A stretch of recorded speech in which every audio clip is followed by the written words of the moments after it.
اعوذ باللہ من الشیطان اللعین الرجیم بسم اللہ الرحمن الرحیم الحمد للہ الذی ہدانا لہذا وما كنا لنہتدی لولا ان ہدانا اللہ لقد جاءت رسل ربنا بالحق الصلاة والسلام علی اشرف الانبیاء والمرسلین حبیب الہ العالمین محبوب رب المشرقین جد الامامین السبتین الحسن والحسین ابی القاسم محمد اللہم صلی علی محمد وآل محمد وعلی آلہ الطیبین الطاہرین المعصومین المظلومین المنتخبین المنتجبین ولعنت اللہ علی اعدائہم اجمعین الى قیام یوم الدین.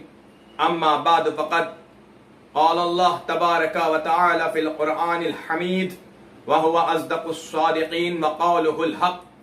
بسم الله الرحمن الرحيم. يا أيها الذين آمنوا كتب عليكم الصيام كما كتب على الذين من قبلكم لعلكم تتقون. عزیزان محترم معزز سامعین، السلام علیکم.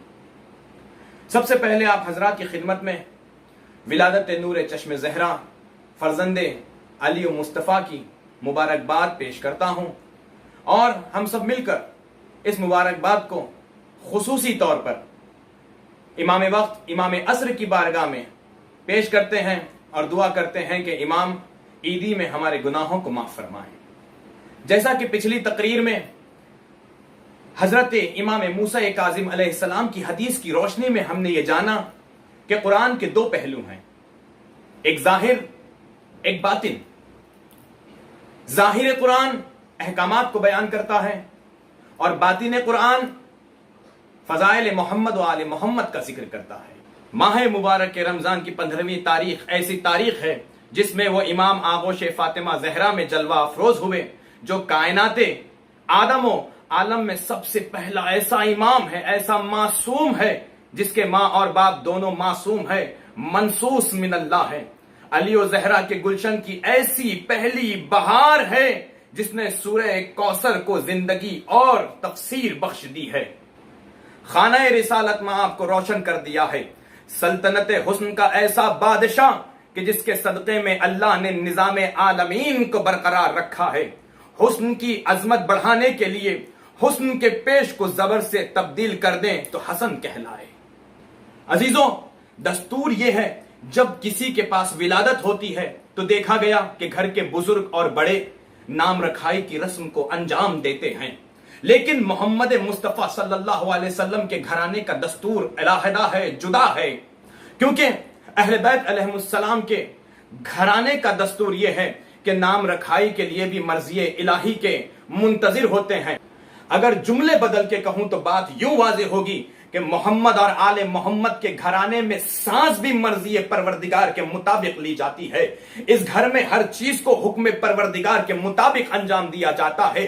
شاعر نے اسی مفہوم کو، اسی مضمون کو بڑے خوبصورت انداز میں ڈھالا ہے کہ ذکر حیدر کی ضمانت تو خدا نے لی ہے، مدعی لاکھ برا چاہے تو کیا ہوتا ہے. یہ محمد کا گھرانہ ہے، یہاں ہر لمحہ وہی ہوتا ہے جو منظور خدا ہوتا ہے. آج کے دن کی مناسبت کے حساب سے روایت یوں لبکشا ہوتی ہے کہ محب الدین تبری اسناد کے ساتھ جناب اسما بنت امیس سے روایت نقل کرتے ہیں کہ اسما فرماتی ہیں کہ جب پہلی مرتبہ سبت اکبر فرزند علی و مصطفیٰ آغوش فاطمہ زہرا سلام اللہ میں آئے، اس وقت رسول فاطمہ سے ملنے کے لیے، اپنی بیٹی سے ملاقات کے لیے گھر تشریف لائے. گھر میں آ کر کہا، اسما لاؤ میرے بچے کو میرے حوالے کرو. اسما کہتی ہیں، میں نے زرد پارچے میں لپیٹ کر امام کو رسول کے حوالے کیا. رسول نے مجھ سے کہا کہ اسما، میں نے کتنی مرتبہ کہا ہے کہ اس گھرانے کے بچوں کو اس رنگ کے پارچے میں نہ لپیٹا کرو، ان کے لیے اس رنگ کا استعمال مت کیا کرو.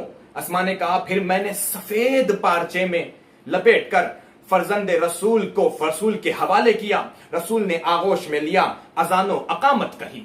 اس کے بعد علی سے سوال کیا، اے علی، کیا آپ نے بچے کا نام رکھا ہے؟ مولا کائنات نے فرمایا، یا رسول اللہ، میں آپ پہ سبقت نہیں کر سکتا، بہتر ہے کہ آپ ہی اس کا نام رکھ دیں. رسول نے فرمایا، یا علی، میں خدا پر سبقت نہیں کر سکتا، منتظر ہوں کہ خدا اس کا نام رکھے۔ وہی نازل ہوئی، جبرائیل تشریف لائے، کہا یا رسول اللہ، خدا آپ پر صلوات و سلام کے بعد مبارکباد پیش کرتا ہے اور کہتا ہے کہ علی کو آپ سے ویسے ہی نسبت ہے جیسے ہارون کو موسیٰ سے تھی، مگر آپ کے بعد کوئی نبی نہ آئے گا، اس بچے کا نام فرزند ہارون کے نام پہ رکھیے۔ رسول نے پوچھا فرزند ہارون کا کیا نام تھا؟ جبریل نے کہا شبر۔ رسول نے کہا اے جبریل، یہ نام تو عربی نہیں ہے، نام عربی چاہیے۔ تو جبریل نے کہا یا رسول اللہ، خدا فرماتا ہے کہ عربی میں اس کا نام حسن رکھیں۔ دیگر احادیث اور روایت اس بات کی طرف، اس نقطے کی طرف ہمیں متوجہ کرتی ہیں، اشارہ کرتی ہیں کہ دستور عرب میں، معاشرہ عرب میں اس سے پہلے یہ نام کوئی نہیں سنا تھا، کوئی آشنا نہیں تھا ان نام سے۔ کس نام سے؟ حسن اور حسین کے نام سے۔ اس لیے کہ خدا نے خزانہ قدرت میں ان ناموں کو پوشیدہ رکھا تھا، چھپا کے رکھا تھا کہ فاطمہ کے بیٹوں کو عطا کیا جائے گا، کیونکہ ہرگز خدا کو یہ گوارا نہیں تھا، یہ منظور نہیں تھا کہ فاطمہ کے بچوں کے لیے ان ناموں کا انتخاب کیا جائے جو عرب میں پہلے استعمال ہو چکے ہیں۔ عزیزان محترم، معزز سامعین، فرزند علی و مصطفیٰ صبت اکبر کے جتنے فضائل پڑھے جائیں کم ہے، جتنا بیان کیا جائے اتنا کم ہے۔ ہماری زندگیاں ختم ہو جائیں گی لیکن فضائل کا احاطہ نہیں کر سکتی۔ یہ بھی اپنے بابا کی طرح اولی الامر ہیں، یہ بھی اپنے بابا کی طرح امام مبین ہے کہ جس کا قصیدہ سورہ یاسین پڑھتا نظر آ رہا ہے۔ کچھ لوگ امام کی خدمت میں آئے، امام حسن مجتبیٰ کی خدمت میں آئے اور حاکم شام کے بارے میں شکایت کی کہ ہم کب تک ظلم و ستم برداشت کرتے رہیں۔ تو آپ نے جواب دیا یہ در حقیقت رنج و بلا نہیں ہے، اگر میں دعا کر دوں تو خدا عراق کو شام کر دے، شام کو عراق کر دے، عورت کو مرد بنا دے، مرد کو عورت بنا دے۔ جیسے ہی امام نے یہ فرمایا، حاضرین میں سے کسی منافق نے تانے کے طور پہ کہا کیا یہ ایسا کر سکتے ہیں؟ جیسے ہی یہ نازیبا الفاظ کے نکلنا تھا، امام نے کہا تو مردوں کے مجمع میں کیا کر رہی ہے؟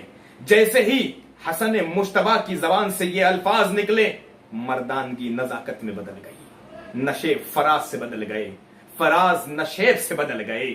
جب اس آدمی نے اپنے آپ پر نظر ڈالی تو دیکھا وہ عورت میں بدل چکا تھا۔ یہ اختیار امام حق ہوتا ہے جو کن فیکن کی منزل میں ہوتا ہے۔ یہاں زبان سے الفاظ پورے نہ ہو اور واقعہ بن جائے۔ یقیناً ہمارا کوئی امام ایسا نہیں ہے کہ جس کے فضائل و مناقب کا احاطہ کیا جا سکے۔ بے شمار فضائل، بے شمار مراتب، انہی فضائل کو کسی حد تک سمجھنے کے لیے امام نے ہمیں علم کی دعوت دی ہے، تعلیم حاصل کرنے کے لیے کہا ہے، کیونکہ جہل بے عزتی کا سبب ہوتی ہے اور مومنوں کی نشانی عالم ہونا ہے۔ اور اسی موضوع کے حساب سے جو پچھلی تقریر میں ہم نے علم کے اعتبار سے دوسرے اماموں کی حدیثیں بھی پیش کی، وہیں حسن مجتبیٰ علیہ السلام ارشاد فرماتے ہیں لا فقر مثل الجہل، کوئی تنگ دستی جہل سے زیادہ نہیں ہو سکتی۔ مطلب یہ ہے کہ امیر ہونا امیری نہیں کہلاتی دولت سے، بلکہ امیر وہ ہوتا ہے امام کی نظر میں جس کے پاس علم کی دولت ہوتی ہے، اور جس کے پاس علم نہیں ہوتا، جہاں جہالت ہوتی ہے، امام کی نظر میں اس سے زیادہ تنگ دست اور فقیر کوئی نہیں ہو سکتا۔ لہذا انہی معصومین سے، ائمہ سے ہم دعا کرتے ہیں، التجا کرتے ہیں، مولا ہمیں علم حاصل کرنے کی توفیق عطا فرما، اور اس علم کے ذریعے معرفت امام حاصل کرنے کی توفیق عطا فرما، ہمارے وقت کے امام کو پہچاننے کی توفیق عطا فرما، صلاحیت عطا فرما، اور ہمارے امام کے ظہور میں تاجیل فرما، اور ہمیں ان کے آوان و انصار میں شمار فرما۔